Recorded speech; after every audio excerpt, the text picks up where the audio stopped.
धन्यवाद सभापति महोदय।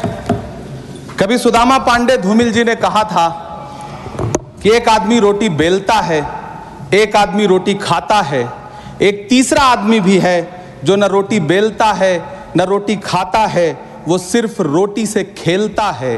वो तीसरा आदमी कौन है? मेरे देश की संसद मौन है। सभापति महोदय, वो भी क्या दिन थे जब संसद में देश का बजट पेश होता था तो देश की सड़कें ठहर जाया करती थीं। रेल बजट पेश होता था तो लोगों की उम्मीदें रेल के डिब्बों की तरह पटरियों पर दौड़ने लगती थीं। पूरा देश धड़कने रोक करके वित्त मंत्री और रेल मंत्री को सुना करता था। अफसोस, अब बजट पेश हो जाता है, मीडिया चैनल सरकार का महिमा मंडन करते हैं और बेचारी जनता बजट के आंकड़ों के शब्द जाल में उलझी हुई महीनों बाद समझ पाती है कि उसका तो फिर से कट गया। सभापति महोदय, पिछले 2 साल अमृतकालीन बजट पेश किए गए और इस बार एक नई शब्दावली गढ़ी गई है, तुष्टीकरण बनाम संतुष्टीकरण का बजट। सभापति महोदय, सुनने में कितना अलंकारिक लगता है ये शब्द। सोच रहा हूं देश की वित्त मंत्री और प्रधानमंत्री जी से पूछूं कि आखिर किसकी संतुष्टि? जिस बजट में मनरेगा के लिए 1 रुपए की बढ़ोतरी ना हो, वही पुराना 86,000 करोड़, जबकि पहले ही 9,754 करोड़ का घाटा हो, जिस मनरेगा से करोड़ों मजदूरों के घर में चूल्हा जलता हो, उस मनरेगा में काम करने वाले गरीब मजदूरों के लिए अगर आपके खजाने से 1 रुपया भी इजाफी नहीं निकल सका तो भला कौन संतुष्ट हुआ साहब? इस देश का गरीब मजदूर या आपके उद्योगपति दोस्त? वो जो महाराष्ट्र में लोकसभा और विधानसभा के बीच में 40 लाख मतदाता बढ़ाए गए थे, अरे उन्हीं के लिए मनरेगा का थोड़ा सा बजट बढ़ा देते। क्या उसमें मनरेगा का एक भी मजदूर नहीं था 40 लाख लोगों में? सारे के सारे 12 लाख की छूट वाले से आगे के लोग थे। सभापति महोदय, कल जब वित्त मंत्री जी देश की संसद में भाषण दे रही थी तो वहां मुंबई में कोई गरीब इंसान जब अपनी जेब टटोल करके अपनी मोटरसाइकिल में 1 लीटर पेट्रोल भरवा रहा था तो उस पेट्रोल की कीमत थी 103 रुपया प्रति लीटर। आखिर इतना महंगा पेट्रोल डीजल खरीद के कौन संतुष्ट हो रहा है? इस देश के गरीब लोग या फिर सरकार के चहेते धन्ना सेठ? सभापति महोदय, वित्त मंत्री जी इस बजट को मध्यम वर्ग को संतुष्ट करने वाला बजट बता रही हैं। अरे मैडम, हम आप यहां पर बैठे रहते हैं और वहां बाहर इसी दिल्ली में 1 लीटर दूध, चाहे वो अमूल का हो या फिर मदर डेयरी का हो, उसकी कीमत 73 रुपए लीटर है। इतना महंगा बेच करके कौन संतुष्ट हो रहा है? गरीब जनता या आपके धन्ना सेठ दोस्त? सभापति महोदय, इस सरकार का बाजार और महंगाई पर कोई नियंत्रण नहीं रह गया है। चाहे देश में लहसुन 400 रुपए किलो बिक जाए, टमाटर 100 रुपए किलो बिक जाए, प्याज का दाम सुनकर आंखों में आंसू आ जाए, लेकिन वित्त मंत्री महोदया बजट में महंगाई का मां भी नहीं बोलती हैं। बच्चों की किताब और पेंसिल तक पर टैक्स लगाने वाले सरकार से मैं पूछना चाहता हूं कि आप मध्यम वर्ग का हितैषी बताते हैं खुद को, तो शर्म नहीं आती है? खुद को धार्मिक कहने वाली सरकार भगवान श्री कृष्ण के प्रिय खाद्य पदार्थों दही और मक्खन तक पर जीएसटी लगाती है और बात करती है मध्यम वर्ग की हिमायती होने की। जिंदा रहते हुए जनता से हर चीज पर टैक्स वसूलने वाली यह सरकार कम से कम मरने पर तो लोगों को बख्श देती, लेकिन नहीं, वहां भी लूटना है। अंतिम संस्कार के सामान, अगरबत्ती, धूप बत्ती, केवड़ा जल, चंदन पाउडर, जौ, बताशा, काला तिल, पंचरत्न, कपूर और कफन तक पर टैक्स लेने वाली यह सरकार किस मुंह से खुद को मध्यम वर्ग का हितैषी बताती है? कौन सी संतुष्टि? किसकी संतुष्टि? कदम कदम पर टैक्स देकर लुटने वाली जनता की या फिर जनता से टैक्स वसूल करके धन्ना सेठों का खजाना भरने वाली सरकार की? किसकी संतुष्टि? सभापति महोदय, 18 अगस्त 2015 आरा का बिहार का ऐतिहासिक मैदान, सजा हुआ मंच, हजारों की भीड़ और सामने खड़े हुए देश के प्रधानमंत्री का भाषण। बिहार के भाइयों बहनों, आज मैं बिहार के लिए पैकेज की घोषणा कर रहा हूं। 50,000 करोड़ कर दूं कि ज्यादा कर दूं? अखिलेश भाई, 60,000 करोड़ कर दूं कि ज्यादा कर दूं? 70,000 करोड़ कर दूं कि ज्यादा कर दूं? 80,000 करोड़ कर दूं कि ज्यादा कर दूं? चलो, मैं बिहार को 1.25 लाख करोड़ का पैकेज दे रहा हूं। 10 साल हो गए सभापति महोदय, वही ढाक के 3 पात। बिहार आज भी विकास की बाट जोह रहा है। भाषण आज भी प्रधानमंत्री जी के YouTube चैनल पर सुना जा सकता है। जो झूठ बोल के करता है मुतमईन सबको, वो झूठ बोल के खुद मुतमईन नहीं होता।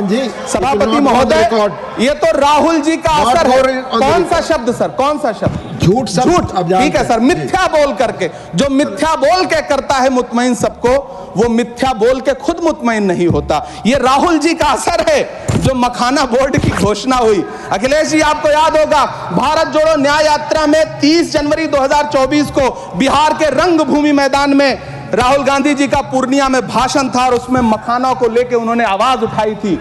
ये उनका असर है कि आपको मखाना बोर्ड बनाना पड़ा, वरना तो आप मैखाना बोर्ड बनाने वाले लोग हैं। सभापति महोदय, बिहार को झूठे पैकेज और चुनावी दिलासे देना बंद करिए।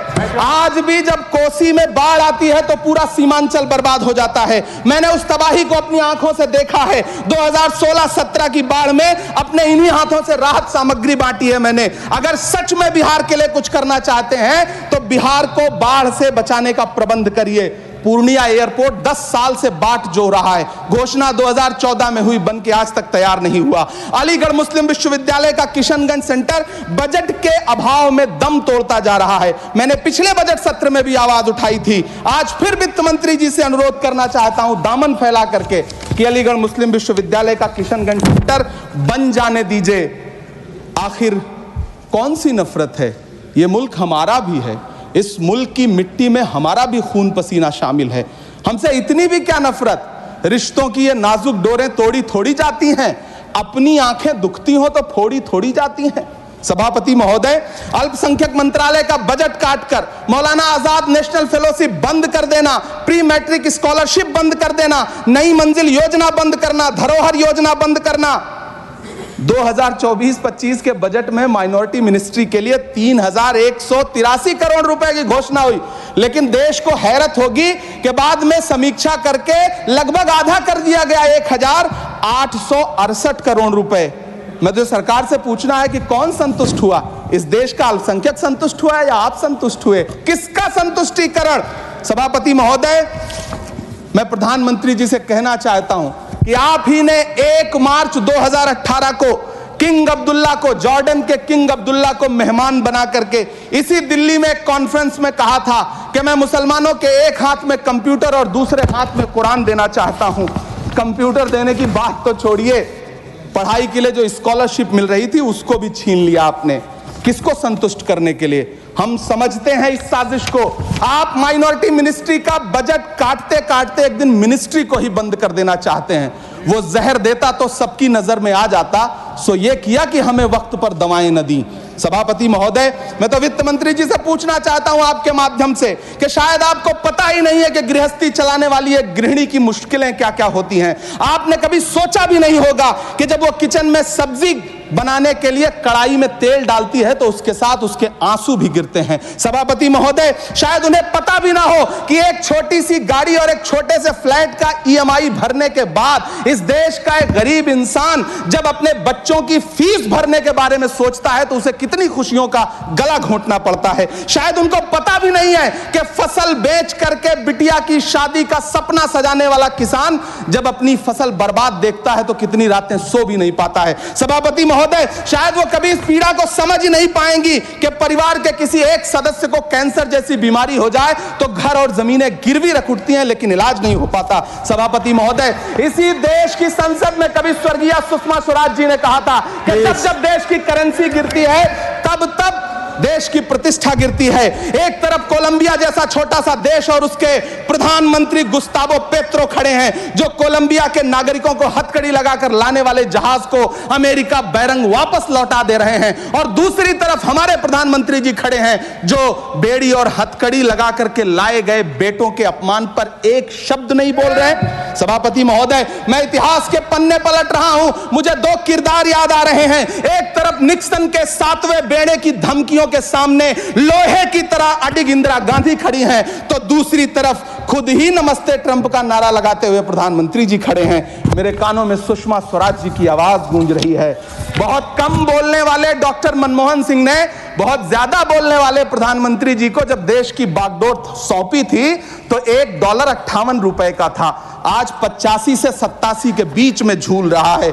इन दिनों रुपए की अहमियत गिरती है तो न तो देश की प्रतिष्ठा गिरती है ना प्रधानमंत्री की गरिमा। जिस देश में 80 करोड़ लोगों को 5 किलो राशन के लिए कतारों में लगना पड़ता हो, उस देश में यह सरकार 12 लाख तक के टैक्स न लेने के लिए अपनी पीठ थपथपा रही है। हुकूमत इस कदर आवाम पर एहसान करती है, ये आंखें छीनती है और चश्मे दान करती है। सभापति महोदय, महाराष्ट्र का भिवंडी हो, मालेगांव हो, इचलकरंजी हो, यूपी का बनारस हो, मुआयमा हो, मुबारकपुर हो, रांची का छोटा नागपुर हो, बिहार का भागलपुर हो, हर जगह बुनकरों की उम्मीदें तोड़ रही हैं, लेकिन इस सरकार के पास उनके लिए कुछ भी नहीं है। मुरादाबाद का पीतल उद्योग, कानपुर का चमड़ा उद्योग, सहारनपुर का लकड़ी उद्योग, फिरोजाबाद का चूड़ी उद्योग, अलीगढ़ का ताला उद्योग, सब सरकारी प्लानिंग से तबाह हो रहे हैं। इन तमाम के बीच सरकारी सपोर्ट से बस एक उद्योग फल फूल रहा है, नोएडा का नफरत उद्योग। सभापति महोदय, जिस देश में 40 से 45% मेडिकल फैकल्टी की सीट खाली हो, वहां बजट में 75,000 नए मेडिकल सीट्स का ऐलान हो रहा है। सरकार बहादुर, कम से कम इस देश के पढ़े लिखे युवाओं को तो मूर्ख समझना बंद करिए। वो अब तिजारती पहलू निकाल लेता है। पहले 7500 मेडिकल सीट्स बाद में बनाइएगा, पहले जो एम्स में 2161 पद खाली पड़े हैं उनको तो भर दीजिए। वो अब तिजारती पहलू निकाल लेता है। मैं कुछ कहूं तो तराजू निकाल लेता है। मैं इसलिए भी तेरे फन की कद्र करता हूं तो झूठ बोल के आंसू निकाल लेता है। सभापति महोदय, फिर झूठ आया है, मैं उसे मिथ्या कर दे रहा हूं। शायरी में बार बार आ जाता है, क्या करूं महोदय। काश ये बजट, सभापति महोदय, वो एक शब्द मैं मिथ्या कर दे रहा हूं सर, वो एक शब्द को हटा दीजिए। ध्यान रखें, ऐसे जो भी शब्द होंगे आपके वहां। सभापति महोदय, काश ये बजट बीपीएससी के पेपर लीक की शिकायत करने वाले नौजवानों पर बरसती हुई पुलिस के लाठियों पे जख्मों पर मरहम लगा पाता। सभापति महोदय, पिछले 80 दिन से 70 साल का एक बुजुर्ग एमएसपी की लीगल गारंटी मांगता हुआ आमरण अनशन पे बैठा हुआ है। काश ये बजट किसान नेता जगजीत डल्लेवाल की टूटती हुई सांसों की पीड़ा सुन पाता। काश ये बजट प्रतियोगी परीक्षाओं की तैयारी के लिए दिल्ली, कोटा, पटना, अहमदाबाद जैसे शहरों में, इलाहाबाद जैसे शहरों में किताबों के साथ गल रहे युवाओं के सपनों को जिंदगी दे पाता।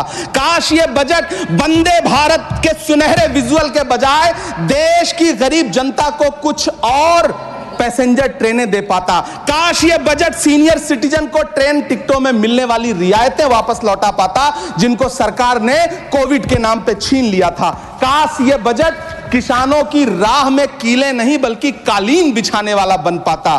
काश ये बजट सरकारी मालिकों को यह समझा पाता कि नेहरू को कोसने से अर्थव्यवस्था नहीं सुधरेगी, उसके लिए डॉक्टर मनमोहन सिंह साहब की अर्थ नीति अपनानी पड़ेगी।